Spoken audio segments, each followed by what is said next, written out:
Mesa Chica.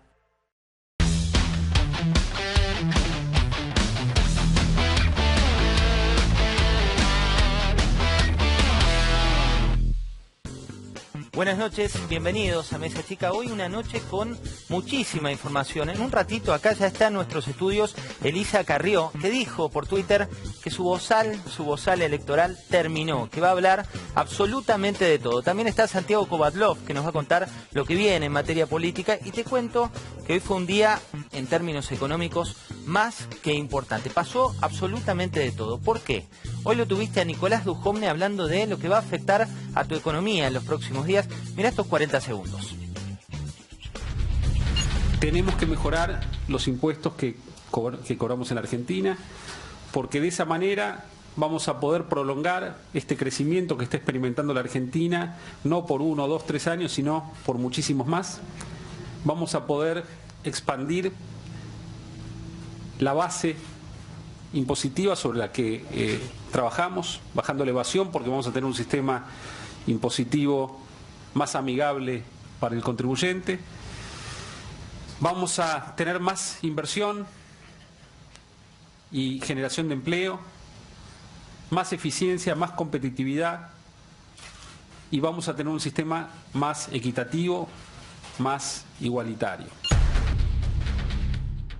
Y me tengo que poner serio, porque detrás de escena está Lila Carrió, que me está haciendo unos comentarios fuertes, pero esto va a pasar en minutos. Sí, va a pasar. Pero este es el aire, pues si no es aburrido. Este es el aire, tenés razón. ¿Cuántos años tenés? Tengo 41 años. Está bastante conservado, está bien. Bastante, vamos a empezar el programa. Usted está muy joven también, Sí. Lila. Bueno, les cuento a ustedes de qué estábamos hablando. Estábamos hablando de impuestos. ¿Por qué? Porque hoy fue el día D para la reforma tributaria, fue el día D para la reforma impositiva. Se dijo qué es lo que va a pasar.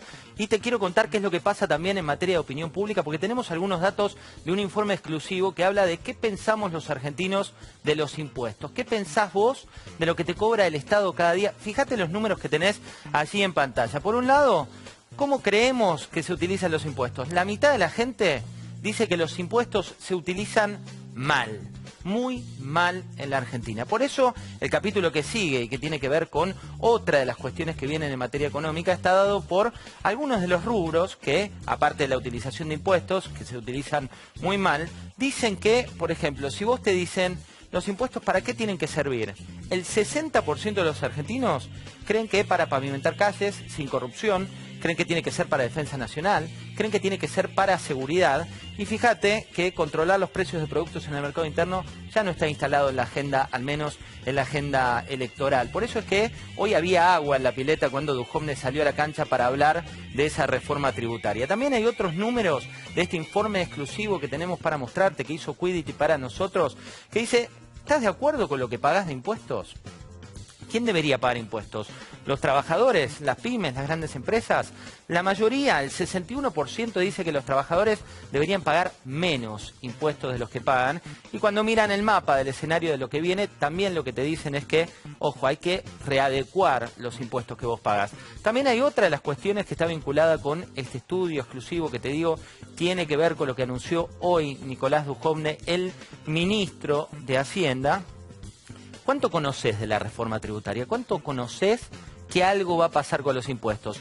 8 de cada 10 argentinos dicen que algo están conociendo. Y hoy conocieron bastante más de lo que viene y que tiene que ver con este blanqueo laboral y que tiene que ver con algunas cuestiones de fondo.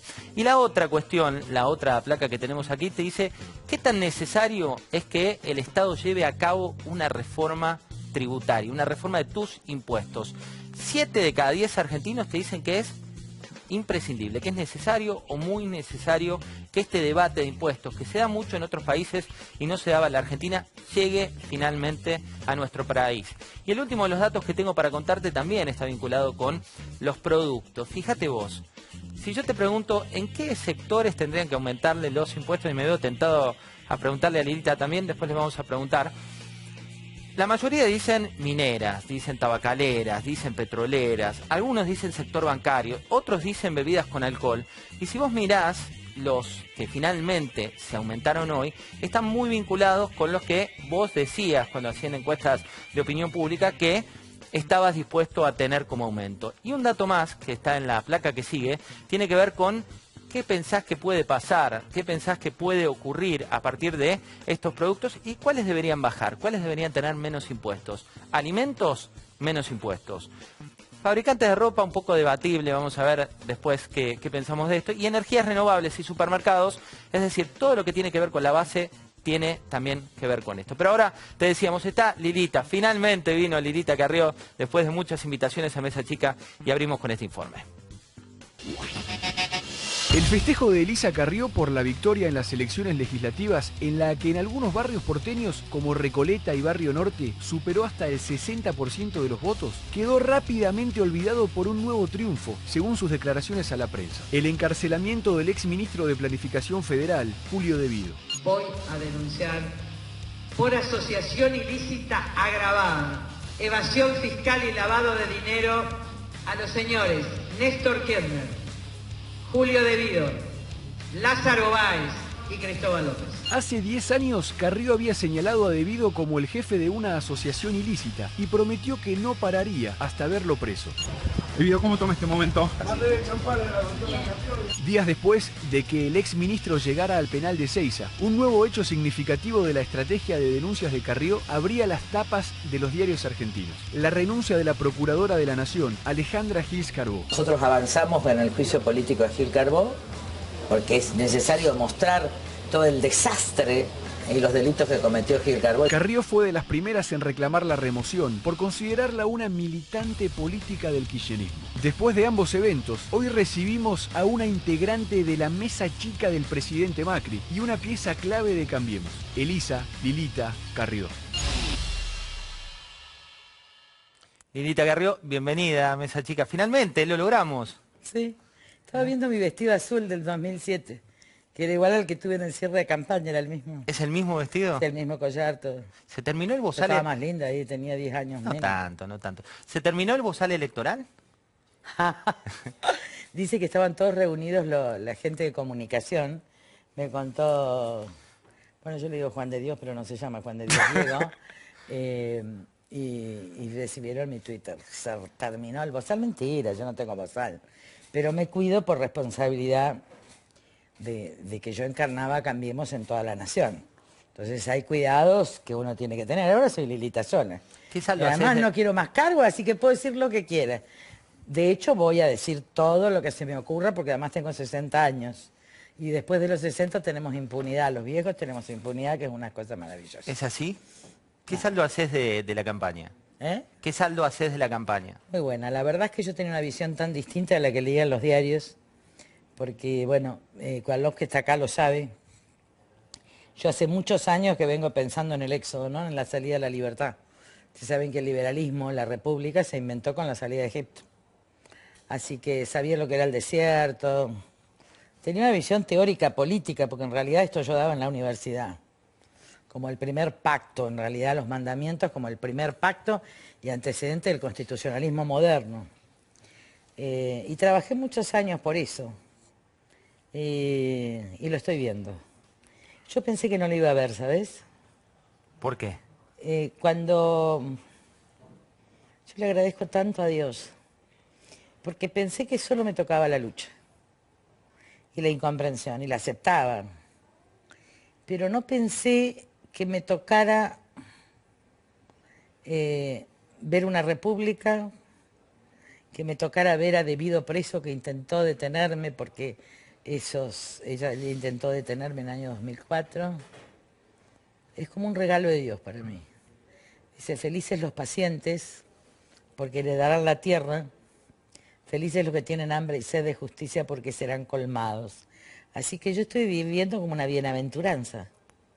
El ver a De Vido tras las rejas, ¿qué sensación te genera? A mí no me gusta a nadie ver en la cárcel. La verdad es que no me gusta, pero quiero que devuelvan el dinero, que haya justicia.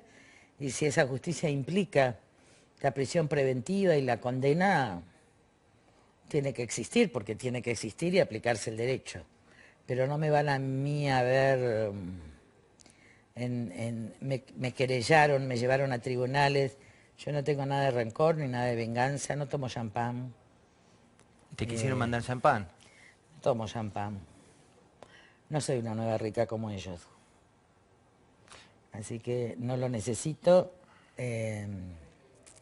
pero creo que es el centro del sistema mafioso anterior. Esto no es María Julia. Acá se tocó el centro de la matriz mafiosa que organizó Néstor Kirchner, que está muerto y que ejecutó él en todo. Desde las petroleras, mineras, pesqueras, agropecuarias, todo. ¿Crees que Cristina puede terminar presa? Bueno, si hay justicia, sí. Hablando de justicia. A mí yo lo que me negaba a pensar, y esto lo resolvió muy bien la Sala Segunda de la Cámara Federal, es que personas que cometían tantos delitos no tuvieran prisión preventiva. Porque yo ya no entendía más. Es como si no hubiera entendido el derecho. Que vos estés procesado, participar en una asociación ilícita para vaciar el Estado y no tengas prisión preventiva, y entonces ¿por qué están presos los que están presos con prisión preventiva? Si además el delito del artículo 36 de la Constitución los condena como infames traidores a la patria. Fíjate si no hay prisión preventiva. Entonces acá tuvimos una Cámara que dijo, señores, si ustedes están viendo administración fraudulenta, si Ercolini tiene asociación ilícita, señores, apliquen una presión. Y si están obstruyendo, pueden desaparecer pruebas, apretar a testigos. Está claro que había que aplicar el Código Procesal Penal y que no se animaban. Y lo de Gil Carbó también fue otra muy buena noticia. Ustedes saben que yo la impugné. Nunca estaba el anterior candidato, se llamaba Reposo, no sé, un delincuente, mi amigo de vudú. Y yo les decía a todos, miren que ese no es el candidato. La candidata es la novia de un abogado que es el abogado de Moreno. Y uno leía las letras chiquitas. Hablé con todos. Le dije, ustedes están tirando hasta los diarios. Le dije, ustedes están tirando, lo pusieron en Reposo para matarlo. Pero el candidato, la candidata es Gil Carbó. Pero hay que tener una doble estrategia. Tuvimos una reunión del partido que después desobedeció. Ahora, ¿quién fue el lobista en el grupo A? Que defendió a capa y espada y convenció a todos de apoyar a Gil Carbó y la sostuvo. ¿Quién? Ricardo Gelabedre. No. ¿Y creías que iba a terminar así, con una renuncia? Bueno, hay que preguntarle a Ricardo Gelabedre. La relación la tiene él. Y Aslanian, obviamente, ellos son íntimos amigos. Uno defiende a los PJ, el otro a los radicales, que en realidad están molestos conmigo por eso. Los conozco hace, 35 años. ¿Por qué están molestos, decís? Porque me generan sospechas. Lo que sí le quiero decir a todo el Poder Judicial de la Nación, que no son operadores del gobierno. ¿A quién le hablas particularmente? A los jueces. ¿Al presidente de la Corte, por ejemplo? A todos. Que ellos hayan acordado la renuncia de Gil Carbó con Garabano, no son operadores del gobierno. ¿Crees que se creen operadores del gobierno? No sé, pero yo sé muchas cosas. ¿Qué tipo de cosas? No. Pero como estoy en tiempo de bienaventuranza, yo ya no quiero meter más la pata, porque resulta que parece que también la verdad produce escándalo, ¿saben? Yo mi padre fundó el Movimiento de Renovación y Cambio con Raúl Alfonsín. Así que yo conozco a Raúl Alfonsín desde que tenía 10 años. No soy como estos que opinan ahora y son alfonsinistas ahora. Yo estuve en la interna del 72, siendo chica, en mi casa, con radio, sin televisión, cuando se perdió la interna con Balbín. Yo pasaba por Chascomús y Alfonsín festejaba los cumpleaños con mi padre en Mar del Plata. Eran íntimos amigos y mi familia no aceptó nunca un cargo en el gobierno de Alfonsín. Nunca un cargo. Nosotros le prohibimos a mi papá porque decíamos si no se divorciaba. Mi papá era muy irresponsable, así que se imagina que nosotros... Así que no debemos nada, solo el apoyo y el amor. El discurso de Parque Norte, yo era profesora de ciencia política titular por concurso con sobresaliente, digo porque me dicen burrada, pero los que no rindieron concurso en la universidad ni de ciencia política ni de derecho constitucional no crean que saben todo. Apenas saben un poco de derecho penal y de política menos. Entonces, yo escuché ese discurso de Parque Norte, lo hizo Portantiero. Lo hizo gente que realmente en ese momento jugaba una restauración democrática después de una dictadura. Acá lo que hay, en términos teóricos históricos, es un proceso parecido, idéntico, no hay procesos, pero sí en tipología de Weber hay una abstracción de que vos desde lo empírico podés desarrollar una teoría, hay un proceso de restauración republicana. Es decir, hubo democracia, pero no hubo república, se perdió la república. Acá hubo una restauración republicana que en realidad yo la engancho con la salida del último gobierno legalista que termina su mandato sin intervención militar, ni golpe civil ni militar, que es Marcelo T. Alvear, y que es nuestra tragedia, el 30. Entonces, toda mi hipótesis teórica, política y de lucha fue: hay que volver a los mandatos de Marcelo T. de Alvear y que no haya golpe. Y hay que ganarles de manera democrática y restaurar la República. Entonces, ¿qué dije? El discurso ayer del presidente frente a las corporaciones que mandaron la Argentina fue muy fuerte. ¿Le crees al presidente? Sí le creo. ¿Y a su entorno? Sí le creo. ¿Quién dentro del gobierno es la persona que más confianza te inspira? No, yo le creo a Macri. Yo creo en un proceso de transformación. Yo creo en su proceso de transformación. Él es hijo del que era capitán de la industria y se reunía con Alfonsín en Olivos en la década del 80. Así que los que hoy se rasgan las vestiduras, que no me digan, porque cenaban con Franco Macri. Yo no. Yo nunca lo vi a Franco Macri. Él no es Franco Macri, él quiere ser otra cosa. Es lo mismo que yo no soy mi mamá, ni vos sos tu papá. Entonces, tiene un hogar. Y esa dureza de él hoy, de alguien que sabe lo que pasó con el empresariado y la política. La vivió de adentro, la vio. Que la vio de adentro y vio los sindicatos. Es un discurso de una firmeza que lleva acción. El discurso de Parque Norte, que fue extraordinario el de Alfonsín, yo creo que la persona que más amé en mi vida política se llama Raúl Alfonsín. También del que me separé. Más que a Por Mauricio. razones políticas. Es que vos por racionalmente yo no estuve con Alfonsín cuando él hace el acuerdo con Kirchner y Labaña, si no yo sería la presidenta en el 2007. Pero ellos acordaron que yo no sea, que sea Cristina. Entonces... ¿Te hubiera gustado ser la presidenta en 2007? No, pero sí me hubiera gustado evitar que sea Cristina 2 veces presidente. ¿Te imaginás presidenta en tu futuro? No. ¿Por qué? Pues yo estoy feliz, porque yo siento que esta historia termina muy bien. Que es que quien luchó no sea merecedor del cargo. Porque entonces demuestra que no hubo interés en mi entrega. Que fue entrega pura y absoluta. Que entregué la vida. Y que no hubo interés. Esa historia es de película. Porque si vos ganás es porque buscaba el poder. Pero si vos además perdés y después del 1,8 tenés esto y tenés el triunfo de un pueblo, que no es tu triunfo, es el triunfo de un pueblo sobre su propia historia. Y yo que odio los escritorios y detesto el poder, yo soy en realidad una intelectual, una creyente, yo ando por la vida sin nada. ¿Sin nada? En camisón, sí. No, no creo eso. Lilita, cuando hablas de futuro, hoy decías en Twitter... No, pero lo que te digo es esto, se enojaron por lo de Parque Norte. Yo les digo algo. Yo amé a Leandro Alem como figura histórica, pero también... ¿Pero quién se enojó concretamente? Pero también con Alisandro de la Torre. Entonces, cuando me critican como diciendo que yo devalúo a Alfonsín, no. Yo estoy comparando el principal discurso de un gobierno con el que me sentí identificada y con el que tuve diferencias. Con este gobierno me siento identificada y tengo diferencias, pero hablé en el mejor sentido de la palabra. Digo, Alfonsín tuvo mucha voluntad, y lo conozco, pero era un contexto difícil, la salida de la dictadura, y por el otro lado había que tomar un Estado cuando nunca se había sido gobierno, salvo en el periodo de Ilia. Con lo cual había algunas dificultades de acción.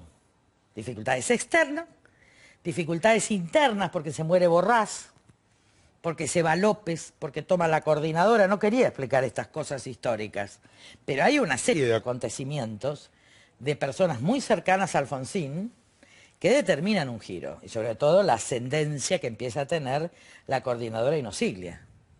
Lilita, hablemos... Perdón, sí. Entonces, cuando el señor Ricardo Gil Lavedra y todos los radicales me salen a decir que yo cometo una infamia y una burrada al comparar este discurso con Alfonsín, lo que están haciendo es descalificar a Cambiemos. Y están descalificando a Cambiemos y al presidente de la República porque no se bancan no hacer negocios en el poder. Y la próxima vez que hablen les voy a decir todos los negocios con el poder que hicieron. ¿Por qué la próxima y no ahora? Porque no tengo ganas, porque estoy curándome y ahora cuando esté divina, porque soy una star, dice Nick, así que le mando un beso a Nick. Cuando sea tipo Susana Jiménez, yo voy a contar mis memorias. Pero no quiero no quiero perjudicar al presidente. El presidente estuvo muy bien. Hay que reconocer cuando el otro está bien. No se puede ser envidioso toda la vida. Cuando hablamos de futuro... Eso yo la amo a Evita. Y me dice, ¿y vos cómo la amás, Evita? Es que fue un fenómeno político extraordinario como lo había enseñado en la facultad. Yo no tengo antinomias. Cristina, ¿no tenés antinomias? No, tengo pena, pero no antinomia. Quiero que vaya presa y que devuelva el dinero. Cuando hablabas del Si presidente... yo soy feliz. ¿Vos creés que Cristina es feliz? ¿Vos creés que el dinero chorreado da felicidad? No. ¿Vos creés que eso es inteligente? ¿Vos creés que morirte a los 6 años de gobernar por ansiedad de poder es inteligente, como lo hizo Néstor Kirchner? Inteligente es saber vivir. No es vivir bien. Es vivir conforme a lo correcto. Cuando vos vivís conforme a lo correcto, equivocándote y levantando, vos vivís bien. Vivís muy bien. Y a veces parece que te morís. Hay días que parece que el cuerpo, le contaba a él, ya no me da. Hay días que yo ya quería irme con Dios. Y lo digo así de corazón, pero no porque me quiera morir, sino porque el peso de lo que podía pasar si ellos ganaban era tan grande, venía un momento tan violento, tan difícil, que uno tiene una jiba acá, se te hace así. Es una cosa, vieron, ustedes me ven en la televisión, me pongo así percherona por la responsabilidad que me mata, no hay masaje, no hay cura que me pase. Cuando vi esto dije, bueno, ser feliz es eso. Y yo quiero para el pueblo argentino eso, su felicidad. Que los pobres sean de clase media. Por eso hay que bajar impuestos. Y no se preocupe la gente. Esto no puede ser impuesto por un gobierno. Pero ahí cuando se aumenta la ABL, cuando se aumenta el Eso inmobiliario, lo cuando se deciden las aumentan las naftas. legislaturas, pero en materia impositiva, que vamos a la baja de impuestos, pasa por el Parlamento. Hay que hacer los números totales. Ahora, hay que hacer los números totales de nación y hay que hacer los números totales de provincia y de municipios. ¿Por qué decís eso? Porque, mira, yo fui abogada de grandes empresas. O sea que yo sabía lo que era que una empresa grande esté en un municipio. Llegaba a una ciudad del Chaco. Ven el Tío Rico. Y empiezan a poner tasas y servicios. Miren, a mí en Corrientes, me acuerdo Tato Romero Férez, gobernador, le puso una multa de 7 millones de dólares sin sumario a una empresa que yo representaba. Ustedes se imaginan lo que eran 7 millones de dólares en los 90. 1 a 1, 7 millones. Es extorsivo. Te ponen tasas y servicios, ingresos brutos. A ver, una pyme no se puede sostener. Entonces acá están los impuestos nacionales, pero están los impuestos acá. Hay que ir a un régimen simplificado y de baja de impuestos. Una pyme no puede pagar estos impuestos. A ver los trabajadores. ¿A dónde van sus aportes? A Medina. A los millones que tiene Moyano. Al Grupo Rubó. Pero si acá tenemos sindicalistas multimillonarios, vamos a mejores obras sociales para los trabajadores, entonces discutamos todo.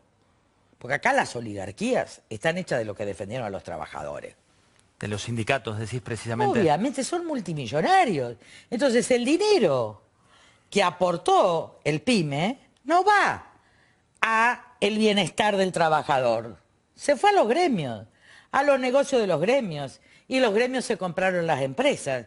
Y las empresas de transporte son de los gremios. Y las empresas de taxis y los taxis son del gremialista.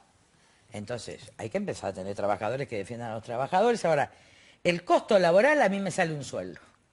Yo les pregunto a los argentinos, ¿ustedes prefieren un empleo legal con menos aporte o quieren que algunos estén en blanco y el resto en negro? Porque las dos cosas no se puede. Porque la pyme se funde. Miren, yo recorro este país 27 veces, habré recorrido, pueblo por pueblo. La pyme no puede sostener. La pyme quiere ser legal. Y al lado encima tiene el ilegal, que trae la ropa de Bolivia, que no paga impuestos. Y el ilegal le paga coimas al de la AFIP. Lilita, Y el ilegal vive en countries del conurbano con unas casas que valen. Y el legal entra en moratoria. Entonces, ¿queremos ser legales? Tenemos que bajar impuestos. ¿Los tenemos que bajar? Sí. ¿Se van a discutir en el Parlamento? Sí. ¿Yo soy una garantía de que bajen los impuestos para las pymes? Sí. ¿Va a haber discusión en Cambiemos? Sí. ¿El presidente quiere esto? Sí. Y si tenemos discusiones, tenemos discusiones. Pero acá hay división de poderes. Ahora, los gobernadores, muchachos, tienen que bajar impuestos. ¿Y van a bajar, crees? ¿O no les va a quedar No, otra? depende, yo creo que tenemos que ir a un buen régimen de coparticipación federal porque hay que resolver el tema de los jubilados sin aportes. Tesoro Nacional, Nación y provincias tienen que resolver de dónde sacan los recursos para pagar el derecho, que yo lo establecí como ley, ingreso universal a la vejez y a la niñez. Esto no puede provenir del ANSES. Lilita, algunas preguntas que tienen que ver con el futuro. Hoy pusiste en Twitter que lo votarías al presidente dentro de 2 años. Fue una ¿Estás broma. hablando ya de una reelección? Y miren, ¿saben qué pasa? Yo no hablo de la reelección, pero como a mí la estrategia de los que quieren quebrar este poder es quebrarme a mí y a Macri. Y yo lo sé perfecto. Además sé perfecto quién les paga. ¿Quién les paga? Hace años sé. ¿Quiénes son? ¿Quiénes son los que le pagan? Son muchos. No voy a decir, pero sé. ¿Rubro, sector, Todos. Analistas, periodistas, todos. periodistas también? Si en las de Jai de servicio van a saltar muchos. ¿Cuándo? Tengo la denuncia. No sé, pero va a salir. Bueno, la cuestión es que entonces, ¿cuál es la estrategia? Carrió rompe. Yo nunca rompí, yo rompí para agrandar.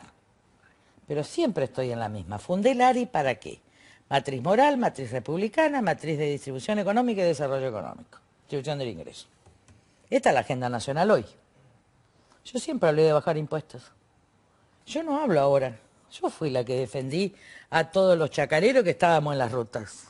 A mí me pasé las rutas. Así que yo creo en la rebaja de impuestos, porque yo creo en las sociedades prósperas. Yo creo que el Estado no puede ser un Estado que en nombre de la intervención sea un conchavo de privilegiados. Yo creo en el mérito, creo en la competencia y creo en la prosperidad de la sociedad y en la sociedad del trabajo. Y quiero un Estado muy poderoso, pero más chico. Porque yo no quiero ñoquis deambulando por todo el mundo, gente que... ¿Crees no que hay labura. muchos ñoquis hoy en el Estado? Sí, muchos ineptos. Por eso yo tomaría los más viejos. Los más viejos son los mejores, tienen la memoria institucional. Entonces, ¿qué quiero decir? ¿Esta es un comparte por presidente? Sí. ¿Va a haber dificultades? Sí. ¿Lo vamos a tratar democráticamente? Sí. ¿Se viene la reforma? Sí. ¿Se corregirá si hay errores en el medio? Sí. Pero estamos haciendo un intento de una reforma profunda. Y si podemos reformar el régimen de coparticipación federal, que yo los estoy tratando de convencer a todos, yo haría lo siguiente, la gente me va a entender. Están los fondos de nación, los fondos de provincia. Y los fondos que la provincia le dan a la nación transitoriamente, pero que son permanentes, ganancias, por ejemplo. Toda esa es la masa coparticipable. Entonces se reparte primero lo que le corresponde a la nación, después a las provincias, y después hay un régimen secundario que es cuánto de ese porcentaje que le corresponde a las provincias le toca a cada una de las provincias. Pero hay otra institución que no está prevista, que es la federación. La federación es el conjunto de la nación y las provincias. El único ejemplo que hay en la Constitución de esto es el Banco Central de la República Argentina. El Banco Central de la República Argentina es una institución autónoma de la federación. No es del Estado Nacional. ¿Y está haciendo un buen trabajo el Banco Central? No, pero digo, quiero terminar de explicarla, porque vos la vas, yo quiero que la entiendas vos. Entonces lo que yo digo es, hay recursos que son de ciudadanía que los paga la federación. Y después viene el reparto primario y secundario. ¿Cuáles son esos recursos de ciudadanía? Es decir, que le corresponden a todos los argentinos. Ingreso ciudadano a la niñez, ingreso ciudadano a la vejez, y un fondo básico educativo. Y después repartimos nación-provincia. En consecuencia, las mayores beneficiadas son las provincias que más pobres tienen. Este es el reparto equitativo que escribimos. Mirá, con el Milico Aguad, que ahora es ministro de Defensa. Milico le decíamos ya antes, así que está bien ahí. Esto escribimos. Fue reconvertido a Lobo Aguad. No. Pero estuvimos de constituyente. Yo me acuerdo de haber redactado la cláusula del progreso con alguien del PJ de Mendoza, que ya me va a salir el nombre, la nueva cláusula del progreso, que habla de productividad, que habla de desarrollo, que habla de competencia, y también de haber redactado el artículo 2, que no llegábamos al acuerdo. Edith, hablemos de algunas cuestiones que tienen que ver con nombres. Acordate, 3 lugares. Federación, Nación y Provincia. Quedó claro. Y con eso se resuelve el problema de déficit fiscal. ¿No? ¿Lo ves simple? Sí. Si hacemos ese esquema de coparticipación, puede haber ley de coparticipación y puede haber solución al déficit fiscal en largo plazo. ¿Por qué crees que no se cumplió la meta de inflación? Obvio, porque la meta de inflación en un contexto como el que estábamos era deseable, pero no era efectivamente cumplible. Pero podíamos llegar bajo un ajuste muy superior. Y se eligió no ajustar, sino ajustar gradualmente.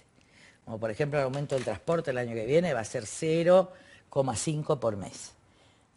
Macri nunca quiso dañar y nunca hubo mayor gasto social que este año. Nunca, en la historia. O sea, el transporte no va a ser tan violento como se comentaba el aumento. No, va a ser 0, va a ser apenas que lo sientas, porque si no, también tenemos que terminar con los subsidios, pero si no terminamos con los subsidios tampoco hay trabajo. Pero va a ser unos centavos por mes. Entonces, el aumento se va a producir, pero vos vas a ir acompañando, porque además tenés paritarias. Es decir, todo va a ser mucho más suave de lo que se piensa.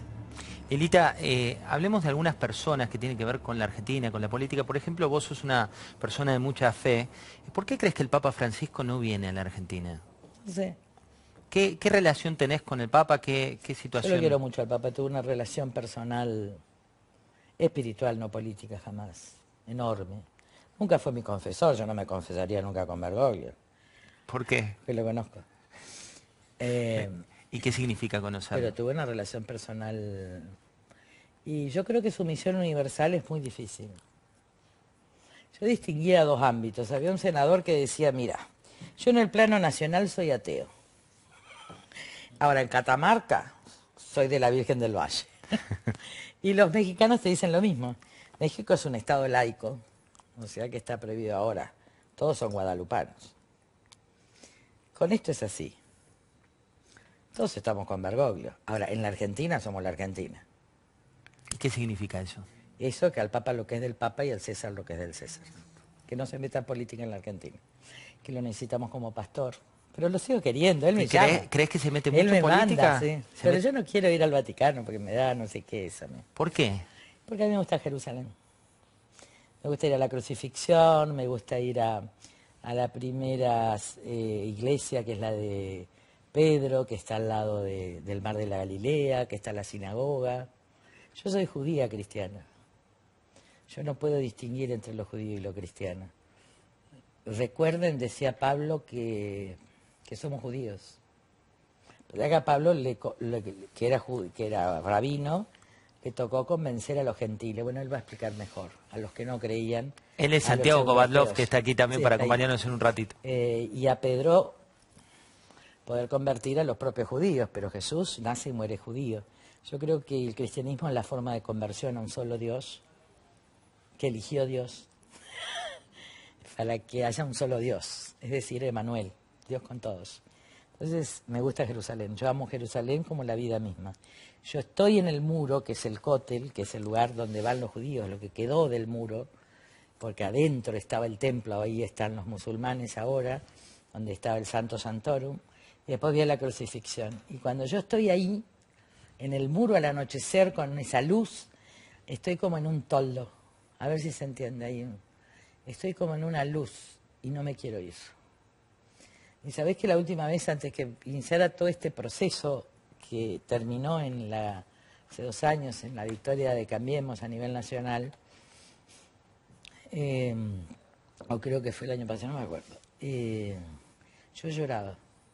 Yo no quería volver. ¿Por qué? Porque me quería quedar con él ahí para siempre. Y estuve justo me tocó ese día, era el día del Espíritu Santo, acá sería, ¿cómo se llama ya? en la Avenida del Espíritu Santo, la de los frutos, la de la cosecha. Shavuot. Yo estuve en Shavuot ahí. Entonces fuimos a la tumba del rey David. Y yo entré porque yo soy una judía más y voy con una amiga íntima. Y de repente una profeta judía, las mujeres no pueden hablar, no pueden cantar, está en lugar de los hombres separado. Empezó, yo vi su voz profética, oí su voz profética que decía en hebreo: Jehová, ven a salvarnos, Adonai, ven a salvarnos. Fue una cosa tan conmovedora. Y los hombres que estaban del otro lado la querían hacer callar. Y la mujer que estaba en el altar del lado de las mujeres le decía que hable. Era una profeta, pero de punta a punta, porque gritaba más allá de ella. Y de repente todos, los hombres y las mujeres, empezaron a cantar a ese Dios. Esto no es... hay una gran ignorancia. Ignorar las cuestiones profundas de la vida y negarlas como necios vulgares es una falta de inteligencia atroz. No conocer cómo se construyeron las civilizaciones y las historias es demencial. Yo no lo dije nunca, pero no voy a estar en otra elección. Hay que ser demasiado ignorante, hay que ser demasiado bruto, pero en términos de primitivo, no de pobre, para no entender ni la filosofía, ni la ética, ni la religión, ni haber leído a Jung, ni haber leído a Freud, ni haber leído a Descartes, ni haber leído a Adam Smith, ni haber leído a Marx. Estos chicos leyeron apuntes y niegan a Dios en nombre de 3 apuntes. Yo les quiero decir que basta de ser ignorantes, porque están embruteciendo a una nación. Lilita Carrió, enseguida volvemos con Santiago Kovadlov y Lilita Carrió. Vamos a tener un diálogo de esos que nos prestigian. Enseguida, en 2 minutos nada más. Pero 2 minutos. Tengo una cena. Santiago habla mucho mejor que yo. Los dos hablan muy bien. Pero nada. En cada botella de Coca-Cola hay una historia en donde creer nos lleva a crear juntos para hacer una diferencia positiva. Y hay lujos que pocas veces te puedes dar, como tener una charla ahora con Santiago Kovadlov junto a Lilita Carrió. Santiago, bienvenido. Muchas gracias. Bueno, ¿por qué implosionó el peronismo? ¿Por qué? ¿Por qué implosionó el peronismo? Mira, yo creo que el peronismo hace mucho tiempo que no encuentra un rumbo estrictamente partidario. El debate interno para mí es el debate por un liderazgo sin partido, y si no se transforma en un partido, el liderazgo no va a ser representativo. Lilita, ¿por qué crees que implosionó el peronismo? El abuso de poder. El abuso de poder. La verdad es que cuando vos estudiás las tiranías griegas, si vos tuvieras que dar un tipo, decís, el mucho poder se autoaniquila. Ella habla del desenfreno, ¿no? La hibris. Muchas veces lo hemos conversado con Lilita. El tema de la desmesura. La desmesura en verdad siempre se presenta bajo la forma de lo posible y termina siendo una catástrofe. ¿Y en qué ven la desmesura en la política argentina? Todo, en el robo, en el abuso del poder. Claro, en la sumisión de la ley al ellos se consumen poder. a sí mismos. Santiago, ¿qué es el radicalismo para Cambiemos? Yo creo que está representado fundamentalmente por un repertorio de ideales encarnados esencialmente por Carrió. Es decir, ideales que tienen que ver con la reconciliación entre ética y política, esencialmente. Tal vez nunca sea posible terminar de reconciliar la ética con la política, pero es imprescindible aproximarlas, y yo creo que el esfuerzo que ella va a hacer, tiene que ver con no olvidar que lo que no puede ser homologado necesita ser aproximado. Lilita, ¿qué es el radicalismo para Cambiemos? Es muy importante, miren, primero están los radicales y después está el partido. Los radicales han sostenido como fuerza, pero también los demócratas progresistas, porque yo ahí junto fuerzas. En la primera parte de este siglo hubo 3 personajes extraordinarios. Cuando ves la historia legislativa hay que verla, mira, hay que ver la historia de Carlos Pellegrini, amigo de Irigoyen, enfrentado con Alem, pero compañero de Alem en la universidad. Hay que ver la historia de un Sarmiento, que ese loco me encanta, ese sí que no tenía bozal, así que yo lo quiero imitar. Yo soy tan mesurada, pero estuvo Lisandro. Lisandro es de una fuerza, terminan suicidados por el contexto, por sus amigos, por las traiciones. Siempre me preguntaban eso, le dije, yo no me voy a suicidar porque tengo fe. ¿Quién te preguntaba eso? Todos. Porque parecía, yo soy una figura muy parecida a la de Alem, o por ejemplo en Santa Fe todos los editorialistas, Marona, todos los diarios dicen Lisandra. Porque soy una figura más parecida incluso a Lisandra La Torre que Alem, que era...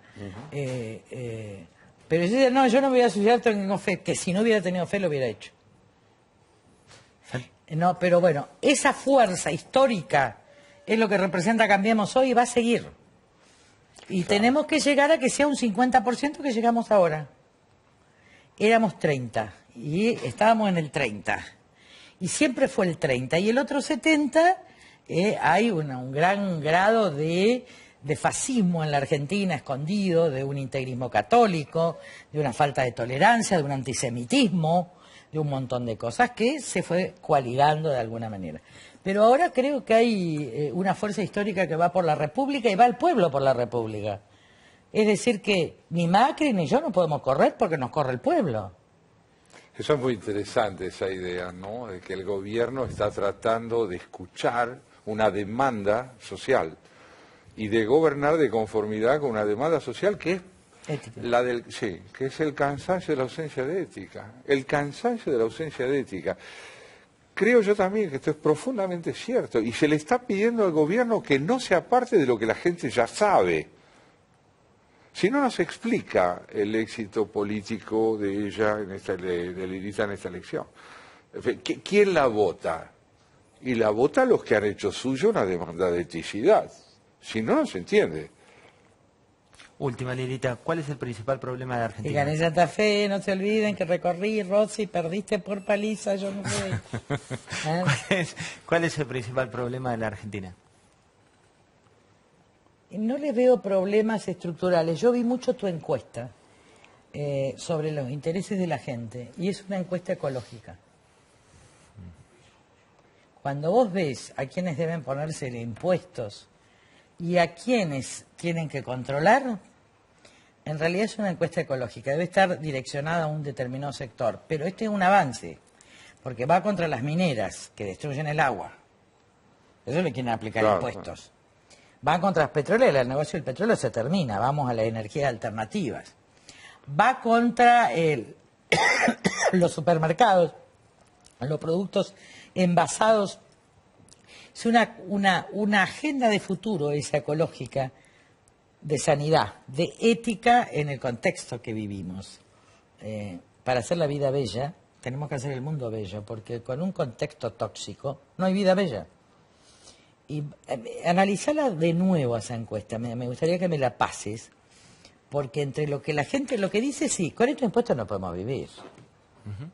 Yo conté que compré unos honorarios, muchos honorarios desde hace 25 años del juicio, fíjate vos con la gente que espera justicia, y pagué casi 50% de impuestos. Y apenas me alcanza para terminar mi casa, y cobré muchísimo. Entonces digo, no se puede vivir así. Tenemos que pagar impuestos. Pero los impuestos tenemos que estar atados al resultado. ¿Qué quiero decir? Hay que decir, este impuesto a las ganancias va a ir a solventar esto. Y yo lo puedo controlar. Claro. Tiene que tener destino.